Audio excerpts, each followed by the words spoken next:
Hey guys, all right. So we are going to explore one of your favorite things, which might be video games.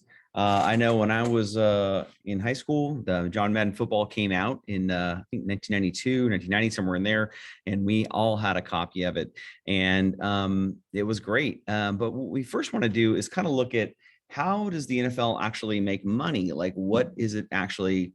Uh, what actually do they have as revenue streams? It's become, the largest league, obviously. I remember the when I was with the Chargers in '98, thinking, boy, their payroll is like 80 million or 90 million, and their TV deal was like 95 million. So I remember thinking, even if they didn't have one fan come in the door because of their TV deal and their other licensing rights, corporate sponsorships, those kinds of things, they would make money without even any ticket sales, which kind of blew my mind. Of course, there's been controversies, and we're going to talk about that in the next one. But it is by far the largest league. Also, by the way, it gave up its tax exempt status in 2015.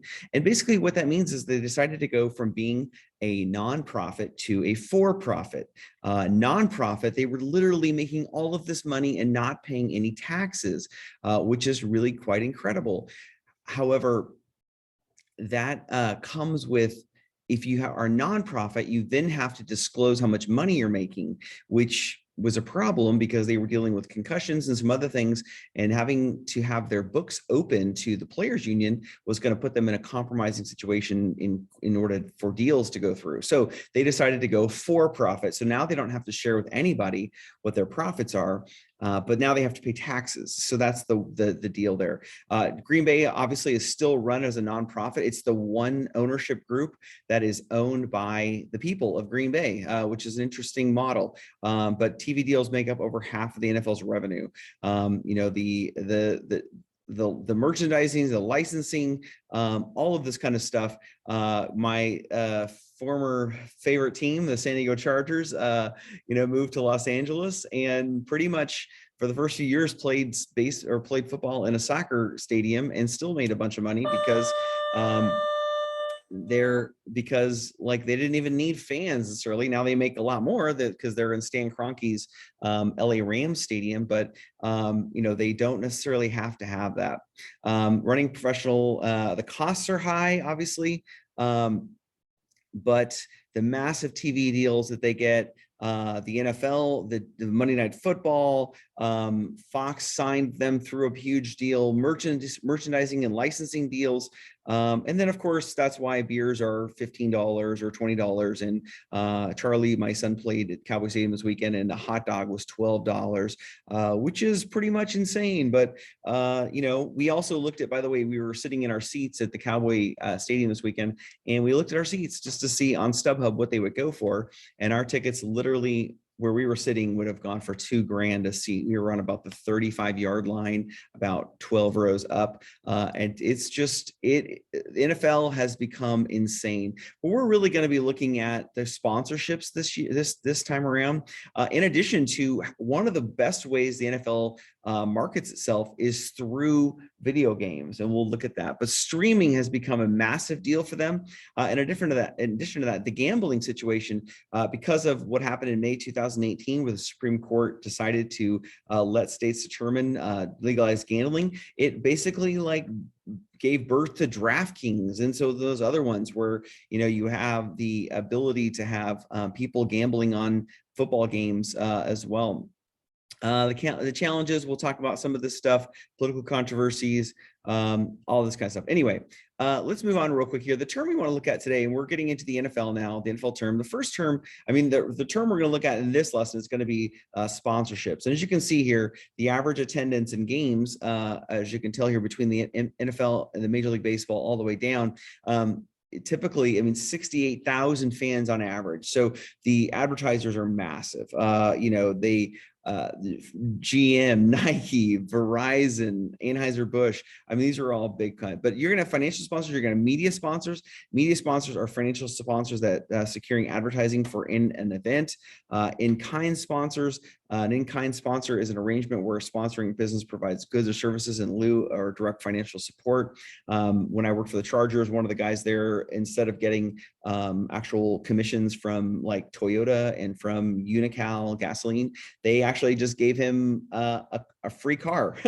They basically leased him a car for while he was working for the Chargers for free, and they gave him Unical gave him a gas card. He could charge as much gas as he wanted. And then of course there's promotional partnerships, which we're going to talk about within Madden Football. The NFL, although it did lose a big ticket in that it lost fans in 2020 because of COVID, it had sponsorships because people were watching TV. They're not going to miss the NFL. And so they realized that in a pandemic year, you may not have fans there, but you still, can add sponsors like Postmates, which delivers alcohol. You can have Subway. And I'm not sure what Hyperis does, but I'm probably not very hit by saying that, but it is what it is. I think that like they have realized that, going to the game is part of it, but also, in a global pandemic, you've got to figure out how are you going to pivot, and Postmates was one of those. What you add partners get. Partnership deals with NFL usually run from 3 to 7 years. It costs a minimum of 10 million. More prominent firms could pay more than 20 million per year. Verizon is projected to be the NFL's top partner with $300 million pack. Wow. IEG, a partnership consulting and valuation firm, estimates the NFL made $1.62 billion in 2020, compared with $1.47 billion in 2019. More money than they made in 2019, which is incredible considering the fans were not there. But they're finding that the licensing deals and all of that kind of stuff are just incredible. People are home. They want to watch something. They don't want to watch old football games. They want to watch new ones. They want to watch Tom Brady. They want to watch the Chiefs. They want to watch all that stuff. So let's see here. Unbelievable. All of the new things that they're doing, from technology deals to all of that. All right. Here is from the NFLPA. And by the way, the Players Association is different from the NFL. The Players Association is one that represents all players. And they want to know these sponsorship deals, because in knowing the sponsorship deals, they can better negotiate labor contracts for their particular players. Their players are going to get more money with knowing what sponsorship deals the NFL has, how much they're getting for each of these, and all of that. So one of the licensing deals that the NFL does is through to EA Sports for Madden NFL, and they have created a long-term deal here. And by the way, I mean, we'll look at a chronological order of Madden Football, but Madden Football has come a long, long way. The EA Sports will essentially have the official licensing deal of the NFL to be able to show their players and all of that kind of stuff. And to be able to have access to all the logos and everything that goes with it. And of course, just I think a few weeks ago, they released on ESPN, talked about the Madden players ratings that were coming out. And like ESPN was just laughing about players who were really upset about their ratings, that they weren't 100 or whatever. And the NFL just continues to find ways to engage fans, from whether it be previously the draft, or whether it be video games, or whether it be streaming services. They have just come a long, long way. When I was a pretty big Chargers fan, we had the red zone and we had all of that. And it was, if not for the Chargers moving to Los Angeles, I probably still would be a pretty big fan of theirs. I was very frustrated by it. It's also difficult where I'm at in life to be able to carve out 4 hours on a Sunday to watch the Chargers play when my kids are playing on so many different teams. So NFL is not always for the dads out there with kids that are playing sports, but I did ask several dads this weekend, like what they were going to be up to. And many of them were like, well, I'm going to be watching college football, and they do carve out those times. So they're just going to make it happen. How Madden sponsorship series helps NFL sponsors reach a new audience. So now they're talking about how they're creating sponsors within the Madden game itself. And this is not new to people, that video games are now advertising. Why not? You now have the ability to put ads in the middle of video games, and that is certainly another way to be able to reach your audience. Your generation is one that does not want to watch ads. I mean, YouTube has to be very smart about how they put them in there. We now have DVR, obviously, for 10 years now, so we can, and we've had TiVo and other things where we could pause a game and just watch it like 5 minutes behind and then fast forward through the commercials. So they've got to find better and smarter ways to just put ads into games.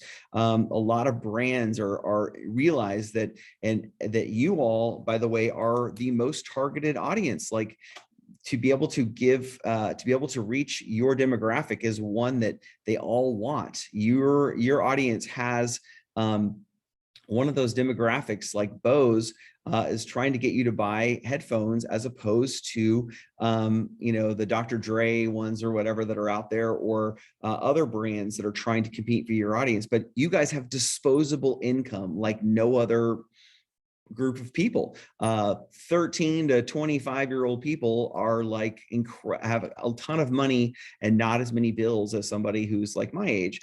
So the ability to advertise to your generation through esports and through these different strategies is really very smart. So I wanted to show you all the story behind John Madden Football, and it's an interesting one. And then we'll reconvene after this. The John Madden Football. It all began with one man. If it had been anybody other than Tripp working on it, it would have been killed. But it was really his baby. And impressing the name of the game was more than tough. He already thought we were dweebs, and he looked at it and he went, "Where's all the guys?" Some of this I can't say for family consumption, but he said, "That's not an effing goal line play, that is," and we were like, "Oh no." Times weren't always filled with glory. So as EASN started taking off, it wasn't very long, maybe a year and a half, 2 years max. But ESPN came knocking on our door, and we're like, uh-oh.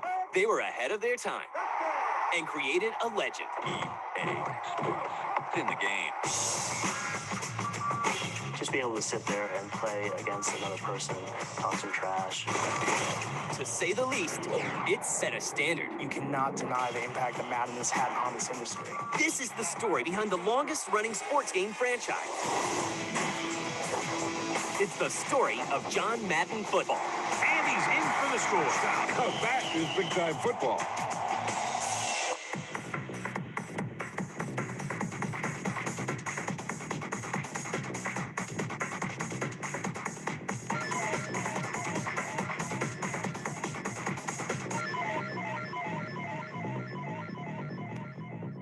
It all begins in 1982 in San Mateo, California, when Bing Gordon and Trip Hawkins form a brand new video game company called Electronic Arts.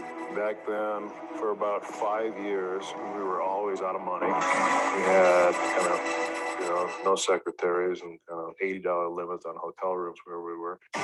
The sports video game genre is still in its adolescence. In the evolutionary scale, you have 10-Yard Fight, the Nintendo Classic, which, God, think back to it now, and it's like there are no plays to call. You're constantly running and pretty much just throwing the ball and hoping to make it through without the tacklers coming on. And then, of course, there's Tecmo Bowl, which is definitely a classic, and I think for many people considered the first real football game. Love Tecmo Bowl. EA begins development on their very first sports title. The first sports game we ever did was Dr. J and Larry Bird go one-on-one. So we decided back then, we were kind of hardcore sports fans, that a sports game really needed to reflect the real guys. A relationship with a football legend begins to bloom, and his name is John Madden. He was local at the time in Oakland area and the Bay Area in California. It was like a 2-day train ride where Tripp went with him and sat with him and kind of picked his brain about football for 2 straight days. Madden climbs on board with the project and lends his full support to the team at EA. He gave us all his playbooks. Red 40, hut, hut. Those were really cool. You red. What really had been up until that time a real arcadey kids kind of thing. And all of a sudden, we've got real NFL coaches' playbooks and real information about the roster of NFL teams, and gave us pros and cons for each team. John Madden is considered one of the game's foremost experts when it comes to analyzing and breaking down plays. Making the game look realistic is a priority. I remember When we first started, we always wanted the video game, to look like it does on television. You know, that was one of my goals. The goal was to have it so a kid who didn't know football but was really good with his hands, and a dad who knew football and couldn't hold a Sega control pad could compete. That the dad could call the play and say hike and do nothing, and the kid could try to make up for it. After a few months of hard work, John Madden Football is ready for approval. We went back to Madden after signing the deal and said, hey, coach, here it is. It's cool, eh? When he finally saw the first build, it was at this big marketing meeting. And the guys at EA are in for a big surprise. We were real nervous, and I was downstairs outside, you know, in a little loft in South of Market, waiting for John to show up. And, you know, he pulls up in a big limo. He was real massive, and he was pretty surly. He hadn't been out of coaching that long, and some of his finer social skills still probably were yet to be developed, you know, from the television announcing and stuff. And he came on, and he sat down, and he looked at what we had, and he was chomping on a big cigar, and he leaned back, and he goes, is that supposed to be a goal line play? And we said, yeah. And he goes, some of this I can't say for family consumption, but he said, that's not an effing goal line play, that is, and we were like, oh, no. That's not all he's unhappy about. Madden thinks the game doesn't look or feel realistic enough either. He expected to see like an NFL video, you know, not little pixely guys with, you know, blue or red heads. He already thought we were dweebs. And he looked at it and he went, where's all the guys? He said, 7 on each team. There's 14 players running around. And look at this, and you can create your own plays. And he goes, no. So that's not football. He says, that's not Madden football. 7-on-7 football is not Madden football. Get out of here. And using the John Madden name means using John Madden's input. It was always very important to Coach Madden that it was a real football game. John always wanted it to be 11-on-11, because if it wasn't, it wouldn't be real football. The guys went back from that rolling their eyes going, geez, you know, I don't know if we're going to be able to do this. It was really hard to get that many guys going with the technology that existed at the time. The boys dragged themselves back to the drawing board. So it took us 2 more years to actually build a football game that reflected what Madden believed in, with field position, types of field conditions, and playbooks that reflected one-on-one matchups. And spearheading the project is EA president Trip Hawkins. Trip is kind of the Bill Gates of the story. Awesome visionary, great guy, and his passion for sports and football went on for so many years that I think there was a lot of people just didn't know what to think about it. Finally, after years of toiling with the technology, John Madden Football is ready. And for this young company, it's a labor of love. If it had been anybody other than Trip working on it, it would have been killed. But it was really his baby, and it went through a lot of different personnel. Trip was always involved, and eventually the first Madden got done. In 1989, the first Madden games released for the Apple II. It's an instant success. Everybody was happy and breathed a sigh of relief when it finally got done and got out. I didn't have it till The it went fact on that it Sega actually Genesis. did pretty good. It may have surprised some people, but it sure didn't surprise Trip. It was one of the first 11-on-11 experiences, and it also had a play editor, which was kind of fun even back then. And the 11-on-11 gameplay Madden himself rallies for is something people have never seen before. On the original systems, it was very challenging. I mean, these were systems that were, by today's standards, you couldn't run a calculator with these systems. It was a big challenge back then. In 1990, Madden releases his first console game for the Sega Genesis. That's what I had. And fans couldn't be happier. Amazing. Even though it was in its barest, most Blew infantile our form, minds.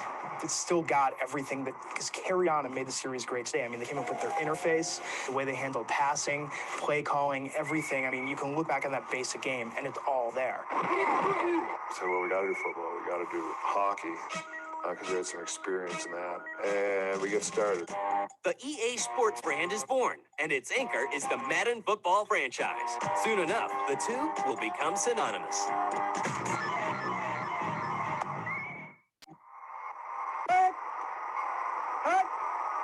The success of John Madden puts EA on the map and continues to raise the bar with new features that add to a more realistic experience. And with Madden 92 comes the EASN, the Electronic Arts Sports Network. And we conceived a sports brand very similar to ESPN. The lettering actually looked very similar. It was slanted. We also emulated graphically the announcers at the time. We did, halftime stats. We were just scrolling text, but like it made it seem like there were other games in progress at halftime. Loved it. So far, the series seems to be a success, but the next installment really becomes a fan favorite. Where we really start to see Madden take off was Madden 93 on the Sega Genesis.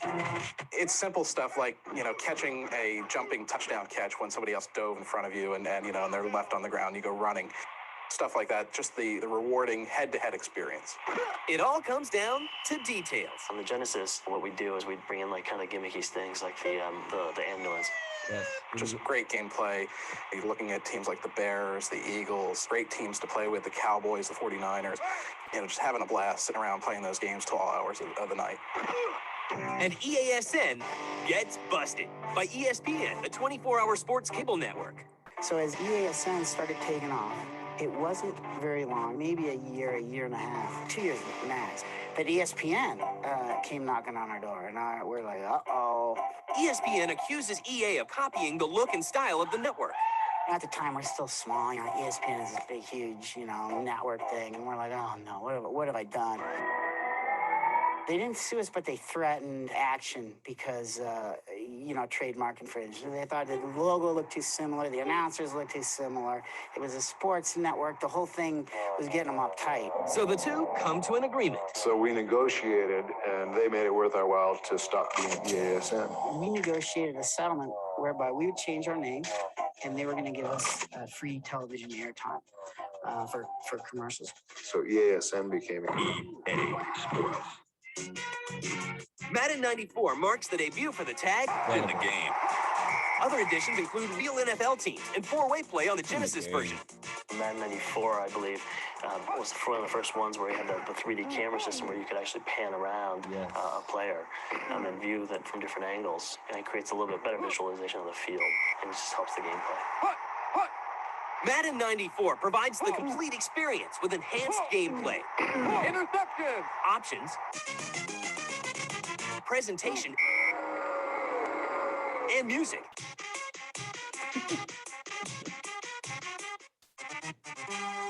John Madden's move from CBS to the Fox broadcasting booth is reflected in the next game, Madden 95. But the most striking gameplay change is the windowless passing option. We took those windows off, and it was like, oh my God, you can still see the guys running down the field and have them open in a zone when they beat their man on a man-to-man coverage, and you can throw the ball. The seemingly unstoppable Madden franchise and the mighty EA Sports production and marketing arms are challenged yet again. In 1995, Sony Computer Entertainment introduces the PlayStation, a brand new console. Eager to capitalize on this new hardware, EA goes to work. The developer, Visual Concepts, is hired to create the game, but the design team at EA is unhappy. Group out in California was working on it, not Tiburon, and it went on forever. Meanwhile, Sony begins work on their own football game, NFL Game Day. EA Sports was very vulnerable on the new platform because they hadn't made the commitment to PlayStation that we had. For us, it was PlayStation must win or we're all out of work. It was very simple. And for EA, a lot of people believed Sega Saturn was more likely to be a successful platform. Well, they were wrong.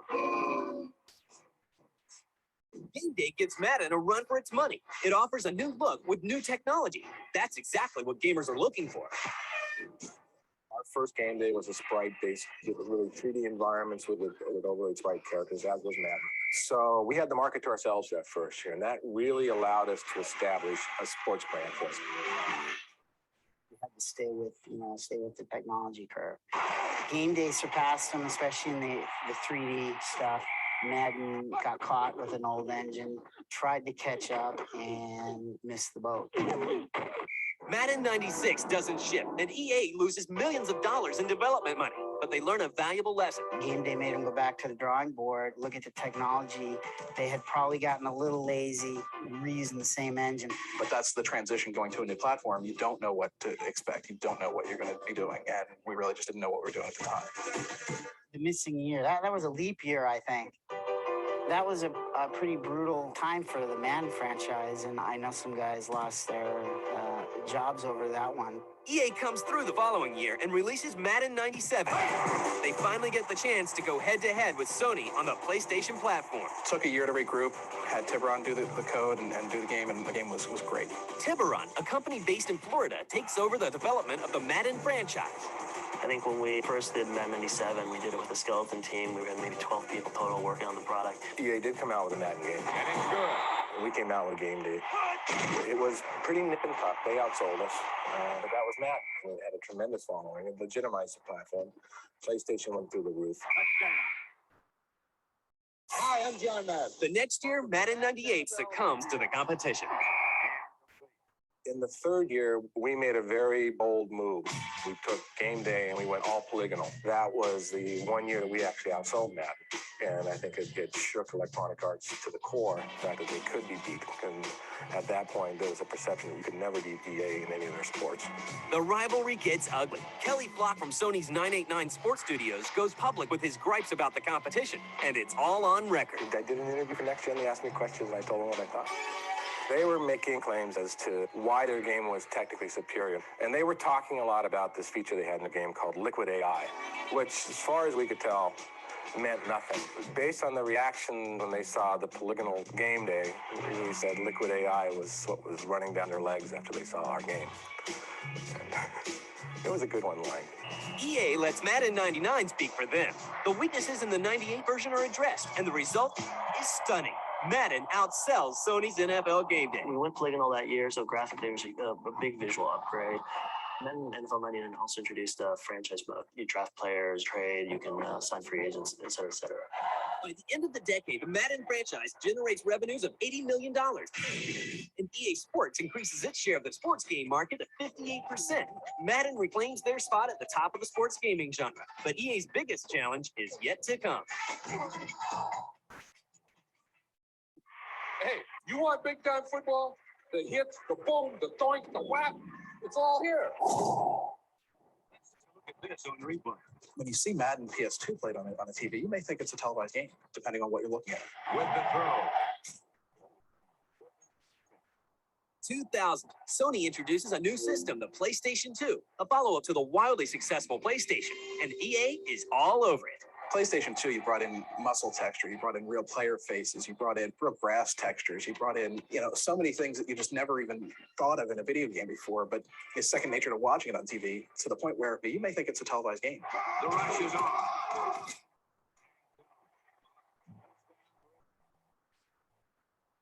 Electronic Arts and Tiburon, we really focused on PlayStation 2. We had our best and brightest folks working on it for probably 2 years before the game shipped. And they went and they made an engine and made a game that really was everything we wanted it to be. We sat around in a room for a week trying to figure out what would we want the ultimate Madden to be. Have those two outside guys instead of running streak, have them run post, double post. Post, deep post like that. Yeah, right, yeah. And PlayStation 2 Madden in 2001 was probably it at the time. We came to E3 with something that was just visually stunning, and that was also, one of the best kind of moments, in the franchise is just going there with something just, eye-dropping. The new game includes features that give gamers more options and gameplay. It's closer to TV broadcast quality with more intricate commentary and color analysis. He throws a bullet, but it falls incomplete. That pass was thrown with so much velocity on it that the receiver never caught up with it. PlayStation 2, we really started to see the swappable parts with elbow pads and gloves and different types of face masks. Over the years, we've really kind of gotten into the more and more visuals that separate Madden from year to year.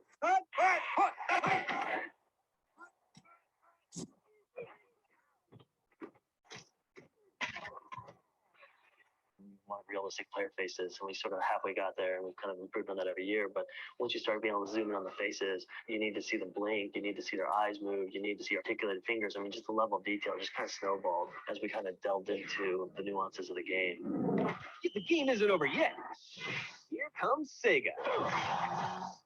Really, the competition has come from the Sega Sports franchise in the NFL 2K series. The Sega football game is real strong. And I know that it surprised EA. Really, what it comes down to for most gamers, though, is preference. And even Sega will admit, though, Madden set the standard. If EA Sports and John Madden Football had never existed, Sega Sports' NFL 2K series wouldn't even be a reality. Although Sega makes a great game, Madden remains a fan favorite. The teams at EA and Tiburon work diligently to keep the game fresh and current. Established Madden has been the top 5 games every year for the last 5 or 10 years in terms of sales. A remarkable touchdown play. Yeah, everything seemed to go right on that. It's a challenging one. So our attitude has always been we can't be complacent, and really taking that attitude in terms of looking at the competition, looking at the trend, and really focusing on what are the 2 or 3 or 4 big things that we can add every year that will make this game feel like a must purchase. Drop back. The most recent version of Madden is considered the best in the franchise and the industry. A tremendous guy. It builds on everything we've done over the last 7 or 8 years as a company, and we continue to add to it. So it should have the best gameplay and the most features. This year we have the mini camp, we have the play editor, and we have the online. And just when you think things can't get any better, along comes online. Online is one of our coolest features in Madden NFL 2003. Taking that level of technology and using internet connections and playing with somebody, your college friends from 2-3 years ago when you graduated or whatever, that's just kind of the exciting part. And I think that part can continue to grow and grow. No video game has endured the test of time, economics, and fickle gamers better than Madden Football. It not only grows with the times, but it's often ahead of them. And luckily for us, we'll be playing Madden for many years to come. The John Madden name is synonymous with video game football. He's an icon, a sports icon that is, hip with the kids, so to speak. I'll be associated with it as long as it's pro football. The Madden franchise is really special because it's about sports, it's about real life, it's about content that's kind of constantly changing year after year. There's new stories every year in the NFL. As the game changes, we just change with it, and the game changes every year. EA Sports has found ways to make the series just better. It's kept evolving and improving. We're always walking that fine line between fun and realism. For the score. The quarterback knew that he had to make that pass perfect, and he got the job done on that one. Our goal is to always make it fun. This game really almost fully realizes everything we ever envisioned or thought that we could do. I mean, there's times when I walk by the game and I think it's, live TV. And that was always, our number one goal. And we have to get better every year, and we do that. Boom. Now that is what football's all about. I think we've come a long way. Interesting. And I remember reading a thing a few years ago about the number one, it used to be, I think about 8 years ago, the number one reason why people would take a day off from work, other than the day after the Super Bowl in recovery, was the day John Madden Football would be released, the new one. And I think that was like early 2000s. Maybe that was just a rumor, but it sure seemed like people believed it. But one of the things that has come with the Madden has been the Madden curse on the cover. It's been a really, really interesting thing, and people really believe in this thing, that the curse has affected these players. As soon as Barry Sanders was on the background, I think, of one of them, he immediately retired from football. Dorsey Levin's career went down. Just the different people and the curses that have come with it. I'm not going to get too much into this, but just the bad stuff that's happened to these guys. I mean, Michael Vick, was going to be $100 million quarterback and got caught in a dog fighting situation. I mean, just some crazy stuff here. Here's just a couple minutes of that. I thought was just kind of interesting. Never in my life have I seen an athlete completely unravel to this degree. And why did this happen? Look at Madden 19. Antonio Brown should have seen this coming. Patrick Mahomes is going to go insane very shortly. The truth is, almost every athlete who has ever graced the cover of Madden has had some kind of injury, drop in performance, or legal issues that happened almost immediately after gracing the cover of Madden. Players like Michael Vick, Sean Alexander, Vince Young, Peyton Hillis, Antonio Brown, and more.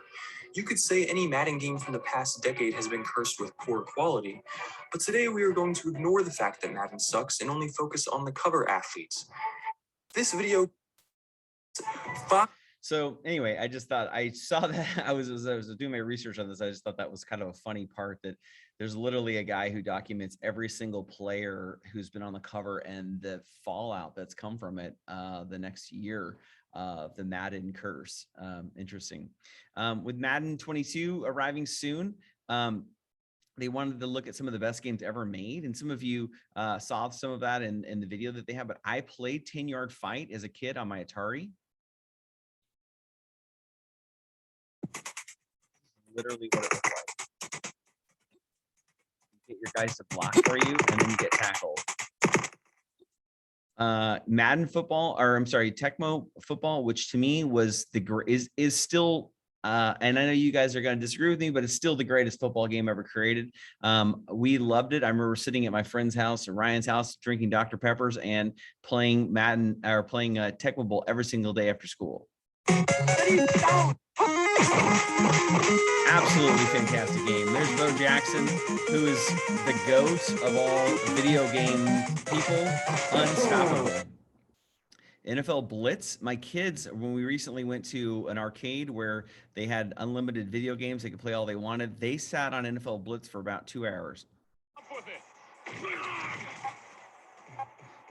Just a wild game with simple plays and lots of incredible violence.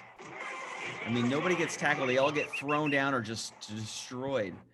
NFL Game Day 98 as well. This is the one that was from ESPN. Is that right? Let's see here. It's from Sony, from the MLB, the show franchise, which my kids have talked to you about how much they love. 2nd and 10. 47.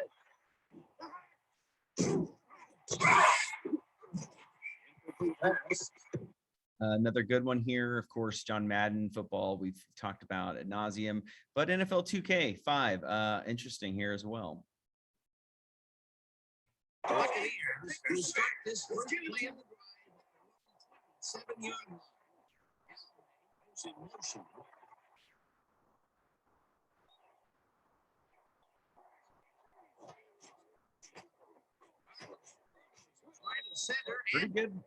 Pretty good graphics.